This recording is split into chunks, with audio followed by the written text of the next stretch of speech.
Cancer. Cancer एक शब्द है जिसको आप सभी लोगों ने सुना है, लेकिन ये शब्द हम जैसे सुनते हैं एक डर का एहसास होता है।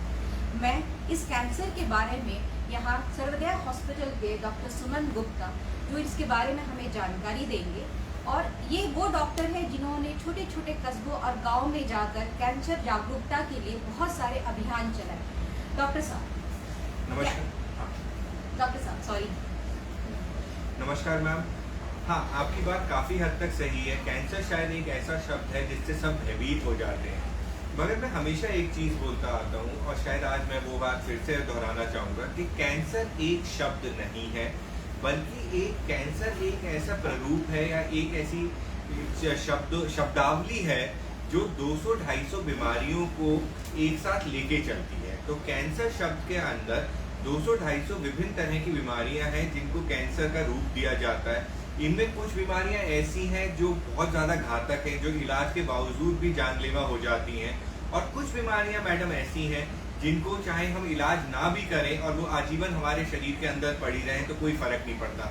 तो कैंसर, हाँ, जैसे आपने बोला, एक भयभीत करने वाला शब्द है, मगर कैंसर से डरना नहीं चाहिए। कैंसर विभिन्न प्रकार के हैं, विभिन्न तरह के हैं, और इनको समझना पड़ेगा हमें। हर बार अगर कोई हमें कहता है कि शायद हमारे मरीज को कैंसर का शुबा है, तो हमें एक कैंसर स्पेशलिस्ट या कैंसर हॉस्पिटल जाके ही इस बीमारी को समझना पड़ेगा, तभी हमें इससे डरना है या नहीं डरना समझ में आएगा।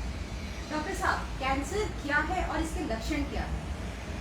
कैंसर बेसिकली जो है उसका ये मतलब है कि हमारे शरीर का कोई एक सेल जो है अमर हो गया है।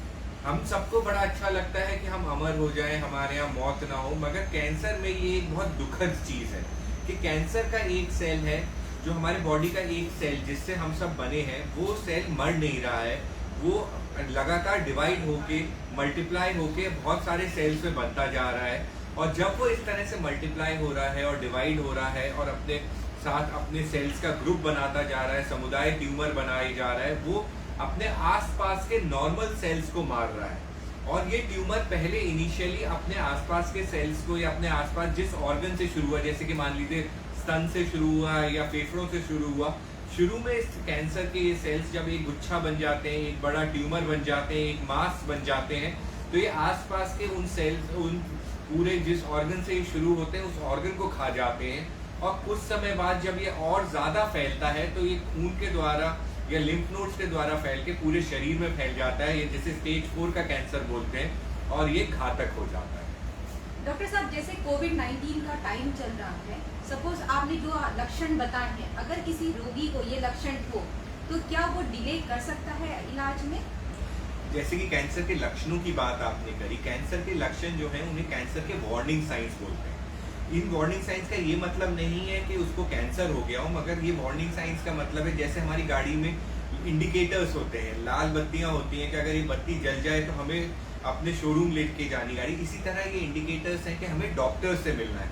जैसे स्त्रियों में स्तन में कोई गांठ या कोई ऐसा स्राव आना, कोई मुंह में छाला जो अपने आप हील ना हो रहा हो दवाइयों के बावजूद, इसी तरह कहेंगे खांसी जो ये दवाई या इलाज के बाद ठीक ना हो रही हो, किसी भी बॉडी के छेद से खून आना, पेशाब में खून आना या पेशाब बहुत ज़्यादा आना या बार बार आना, या शरीर में कोई ऐसा मोल या चकत्ता जो साइज में बदल रहा हो, जिसका रंग बदल रहा हो या साइज बदल रहा हो, इस तरह के कुछ वार्निंग साइंस बोलते हैं, ये कैंसर के वार्निंग साइंस बोलते हैं।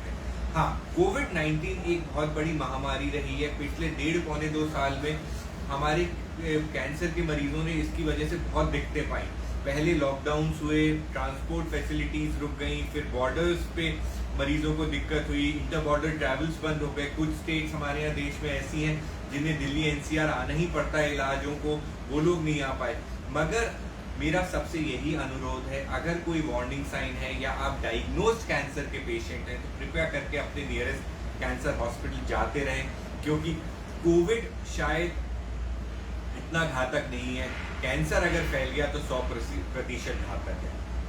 सर, आपसे जानना चाहते हैं, क्या कैंसर में, हर कैंसर में सुई की जांच या बायोप्सी होना अनिवार्य है? 4 या 5 कैंसर्स को छोड़ के बाकी सारे कैंसर्स में सुई की जांच यानी साइटोलॉजी या बायोप्सी की जांच अनिवार्य है। मगर हाँ, आपका सवाल की मैं गहराई समझता हूँ, क्योंकि इसको लेके बहुत सारी भ्रांतियां हैं। आम आदमी ये मानता है कि जिस दिन मेरे कैंसर में सुई लग गई उस दिन मेरा कैंसर फैल जाएगा। ठीक बात है? जी बिल्कुल। आप इसीलिए मेरे से सवाल पूछ रही हैं। मगर सबसे बड़ी सच्चाई ये है, कोई भी सुई की जांच, चाहे वो पतली सुई जिसे साइटोलॉजी या एफएनएसी बोलते हैं, या नॉर्मल सुई की जांच जिसे बायोप्सी बोलते हैं, इन दोनों जांचों से कभी भी कैंसर फैलता नहीं है। ये चीज हमें समझनी पड़ेगी और अपने आसपास वाले लोगों को भी समझानी पड़ेगी कि सुई की जांच कैंसर की डायग्नोसिस के लिए अनिवार्य है। इससे हमें टिश्यू मिलता है जिससे हम पैथोलॉजी कर पाते हैं, उसके आगे हम ट्यूमर मार्कर्स लगा पाते हैं, हम जेनेटिक टेस्ट लगा पाते हैं, जिससे हम आज के ज़माने में कैंसर के इलाज को पर्सनलाइज कर पाते हैं, दवाइयाँ फाइंड आउट कर पाते हैं।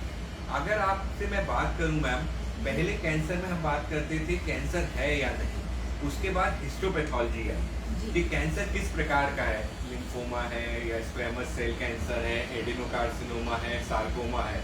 अब बात हमारी यहाँ आ गई है कि अगर लंग कैंसर भी है और एडेनोकार्सिनोमा भी है तो वो EGFR म्यूटेंट है, एल्क है या रॉस है। हर चीज़ के लिए अलग दवाई है, अलग उस पेशेंट का लाइफ स्पैन है, अलग उसकी प्रोग्नोसिस है। तो आज के ज़माने में हमें टिश्यू चाहिए ही, और काफ़ी सारा टिश्यू चाहिए मरीज़ का।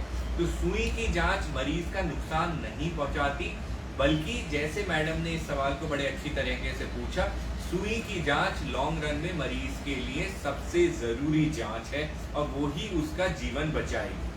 अगर पे मैं एक सवाल पूछना चाहूँगी, क्या सुई की जांच या बायोप्सी करने के लिए मुझे हॉस्पिटल में एडमिट होना पड़ेगा? 90% चांस ये है कि सुई की जांच अगर आपके मरीज की होगी तो वो OPD बेसिस पे ही हो जाएगी। उससे पहले कुछ ब्लड टेस्ट करे जाते हैं, उसके बाद ये जांच एज अ OPD प्रोसीजर, मतलब सुबह आके मरीज को 2-4 घंटे 5 घंटे ऑब्जर्वेशन में रख के वापस शाम तक घर भेज दिया जाएगा, क्योंकि यूजुअली जो पैथोलॉजी की रिपोर्ट्स हैं उन्हें आने में 2 से 5-6 दिन तक का समय लग जाता है, डिपेंडिंग ऑन कि कितना जटिल तरह का कैंसर है। तो आपको के मरीज को 5 या 7 दिन हम कोई भी अस्पताल रोक के नहीं रखेगा जब तक कोई और दिक्कत नहीं है। तो सुई की जांच के लिए किसी भी मरीज को लॉन्ग टर्म एडमिशन नहीं दिया जाता है। चलिए सर, अब तो इसकी बात हो गई, अब हम बात करते हैं इलाज की। जैसे आप कैंसर पेशेंट को कीमोथेरेपी, रेडिएशन और सर्जरी करवाते हैं, इसको थोड़ा आप स्टेप बाय स्टेप हमारे दर्शकों को बताएं। कैंसर के इलाज को ट्राइमोडालिटी ट्रीटमेंट बोलते हैं यानी 3 तरह का इलाज होता है। जैसे मैम ने बोला, कैंसर के इलाज में जो सबसे पुराना इलाज है, जो सबसे प्रथम इलाज आया था, वो था सर्जरी यानी शल्य चिकित्सा यानी सर्जिकल ऑन्कोलॉजी। तो ऑपरेशन के द्वारा जो इलाज था वो कैंसर का सबसे पहला इलाज था। कई सदियों से चल रहा है। भारतीय संस्कृति में चरक शास्त्र, शस्त्रशास्त्र, इन सब में कैंसर सर्जरी का बारे में लिखा गया है। हाँ, मगर पिछले 30-40 साल में ये बहुत ही ज़्यादा एडवांस्ड हो गया है। लेप्रोस्कोपिक कैंसर सर्जरीज आ गई हैं, रोबोटिक कैंसर सर्जरीज आ गई हैं, और बहुत सारी नई नई चीज़ें आ गई हैं, क्योंकि हम हर चीज़ें मिनिमली इन्वेजिव, मतलब हम आज के ज़माने में कोशिश करते हैं कि हम बहुत ज़्यादा मरीज़ का ऑपरेशन ना करें, केवल कैंसर और उसके आसपास का उतना ही इलाका निकालें जिससे मरीज़ का मिनिमल डैमेज हो। दूसरा जो इम्पोर्टेंट इलाज है ऑन्कोलॉजी में वो है रेडिएशन यानी विकिरण, किरणों द्वारा मरीज का इलाज। इसको कॉमन लैंग्वेज में सिकाई भी बोलते हैं, रेडियोथेरेपी, रेडिएशन थेरेपी, बहुत सारी चीज़ें बोली जाती हैं। ये इसके लिए कुछ मशीनें चाहिए होती हैं, जैसे पहले ज़माने में कोबाल्ट की मशीन होती थी जिससे रेडिएशन निकलती थी। आजकल नई मशीनें आ गई हैं जिन्हें लीनियर एक्सेलरेटर्स बोला जाता है। तीसरा जो इलाज है वो है कीमोथेरेपी का इलाज यानी दवाइयों के द्वारा कैंसर का इलाज, जो मेडिकल ऑन्कोलॉजिस्ट करते हैं। इसमें भी आजकल नई चीज़ें आ गई हैं जिनको टारगेटेड मेडिसिन बोला जाता है, यानी ऐसी दवाइयाँ जो केवल कैंसर के हार्मफुल सेल्स को काटे, ना कि नॉर्मल सेल्स को काटे। तो इसमें ये नई चीज़ें हैं। और एक चौथी ब्रांच नई ऐड हो रही है जिसको बोलते हैं इम्यूनोथेरेपी, यानी शरीर की अपनी इम्यून सिस्टम को हाईलाइट करके कैंसर सेल्स को मारना। तो मैडम यही 4 या 3 हमारे पास आर्मेंटेरियम्स हैं जिसके द्वारा हम कैंसर से युद्ध कर पाते हैं। तो यानी हम ये कहें कि हर कैंसर का अलग इलाज है। जी मैम। तो ठीक है सर, जैसे बहुत लोग ये सवाल पूछते हैं कि जब हमने कीमोथेरेपी चलती है किसी पेशेंट को, तो बाकी रोगों से जो उनकी लड़ने की क्षमता है वो कम हो जाती है। क्या अगर ये सही है तो इसके बचाव के लिए हमें क्या करना चाहिए? देखिए, अब जैसे कि मैंने शुरू में ही कहा था, कैंसर विभिन्न प्रकार के होते हैं, इसी तरह कीमोथेरेपी भी विभिन्न प्रकार की होती है। कीमोथेरेपी का सिंपल मतलब होता है कीमो यानी केमिकल एंड थेरेपी मतलब ट्रीटमेंट। सो ड्रग्स के द्वारा यानी दवाइयों के द्वारा जो इलाज करा जाता है उसे कीमोथेरेपी बोला जाता है। जो कन्वेंशनल दवाइयाँ हैं, पुरानी दवाइयाँ हैं, वो बहुत ज़्यादा टॉक्सिक होती थी, उनसे बहुत ज़्यादा TLC वगैरह यानी खून कम हो जाता था। तो TLC जो सफ़ेद खून होता है उसके कम होने की वजह से मरीज की इम्यूनिटी खत्म हो जाती थी मैम, उससे इन्फेक्शन के चांसेस हो जाते थे। आजकल जो दवाइयाँ आ रही हैं, टारगेटेड थेरेपीज आ रही हैं, ओरल टारगेटेड ड्रग्स आ रही हैं, इम्यूनोथेरेपीज आ रही हैं, उनसे ये समस्याएं थोड़ी कम हो रही हैं। उसके अलावा एक बहुत ही बड़ी चीज़ आ गई है जिसको बोलते हैं GCSF यानी TLC बढ़ाने का इंजेक्शन। तो आजकल कीमोथेरेपी के बाद TLC बढ़ाने के इंजेक्शन देते हैं जिससे इन्फेक्शंस ना हो। मैं ये नहीं कहूँगा कि कीमोथेरेपी एक बिल्कुल ही किसी भी समस्या के बिना होने वाली प्रोसेस है, मगर पिछले 5 या 6 साल में इतनी अच्छी सपोर्टिव मेडिसिन आ गई हैं कि अब मरीज को ना उल्टी होती है, ना उसकी TLC डाउन होती है। तो जो समस्याएं शायद on a scale of 1 to 10 की बात करी जाए तो जो मरीज को 9 समस्याएं होती थी वो अब शायद 3 या 4 रह गई हैं। तो हम ये कहें कि आने वाले वक्त में वो 3-4 भी खत्म हो जाएंगी? शायद मैम, अगर हमारी टारगेटेड थेरेपीज और इम्यूनोथेरेपीज और अच्छी हो गई तो शायद कन्वेंशनल कीमोथेरेपी ना लगे। हमेशा कैंसर में एक कंसेप्ट आ रहा है जिसे बोलते हैं बायोमार्कर ड्रिवन थेरेपीज, यानी हम हर कैंसर में एक ऐसा तथ्य ढूंढ लें जो उस कैंसर का कारक है और उस कारक के अगेंस्ट हम दवाई बना पाए। तो अगर ये कभी सच्चाई हमें मिल गई कि मान लीजिए ब्रेस्ट कैंसर का कॉज X है और उस X के अगेंस्ट एंटी-X एंटीडोट बन जाए तो फिर बाकी सेल्स नहीं मरेंगे, तो कोई साइड इफेक्ट्स नहीं होंगे। क्या कैंसर छूत की बीमारी है? ये सवाल शायद मेरे से रोज पूछा जाता है। मरीज के रिश्तेदार बड़ी धीमी टोन में आके पूछते हैं, क्या हमारे बच्चे माताजी के पास जा सकते हैं या बाबूजी के पास जा सकते हैं, उन्हें तो ये बीमारी नहीं लग जाएगी। मेरा हमेशा सबसे हाथ जोड़ के यही अनुरोध रहता है, कैंसर के मरीज की इम्यूनिटी कम होती है तो आप उन्हें इन्फेक्शन दे सकते हैं, वो बेचारा आपको कोई बीमारी नहीं दे सकता। कैंसर कोई छूत की बीमारी नहीं है। कैंसर का मरीज वैसे ही कष्ट में है, उसको आप डॉक्टर उसको केवल दवाई दे सकता है, इलाज दे सकता है, मगर उसको प्रेम और स्नेह उसका परिवार दे सकता है, जिसको उसको बहुत ज़्यादा भरपूर मात्रा में ज़रूरत है। सर, जैसे कैंसर हम बोलते हैं तो अक्सर लोग कहते हैं कि कैंसर जो है, एक कैंसर का मतलब ही होता है मौत। Now cancer is a death sentence. तो क्या ये आप इस बारे में कुछ कहेंगे?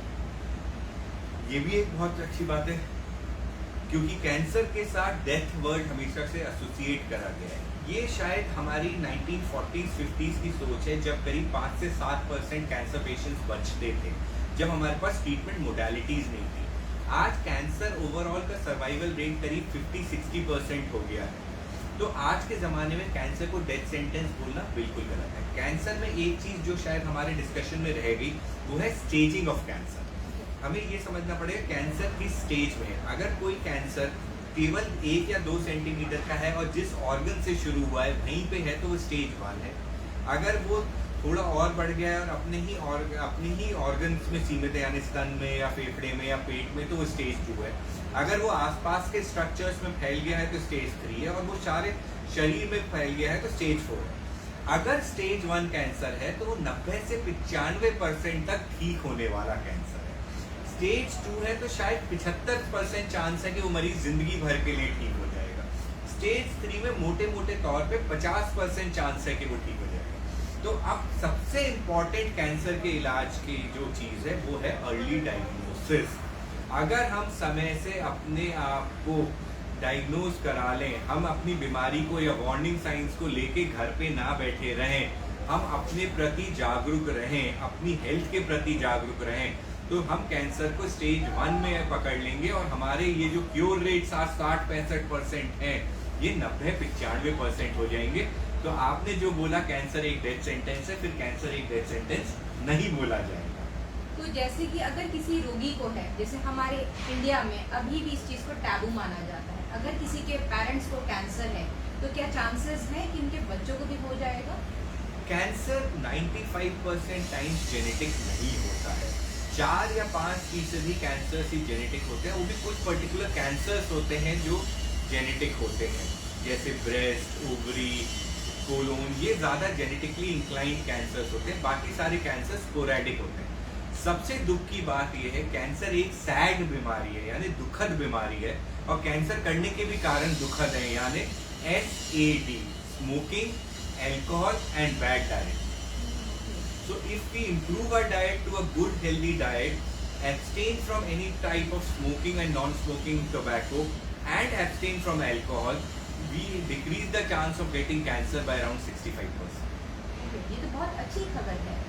कैंसर के बचाव के लिए हमारी लाइफस्टाइल कैसी होनी चाहिए? लाइफस्टाइल की बात करी जाए तो अमेरिकन कैंसर सोसाइटी की बहुत ही बढ़िया शोध आई थी, जिन्होंने कहा कि लाइफस्टाइल में अगर हम हफ्ते में 4 दिन आधे घंटे विग्रस एक्सरसाइज करें, उसके अलावा अपनी डाइट में वापस जो हमारी इंडियन डाइट थी, यानी हाई फाइबर डाइट और ग्रीन वेजिटेबल युक्त डाइट खाने लगे, तो हमारे कैंसर होने के चांसेस 50% से कम हो जाते हैं। इसी तरह अगर हम अल्कोहल और टोबैको को अपनी डाइट से निकाल दें तो 70% चांस है कि हमें कैंसर होगा ही नहीं।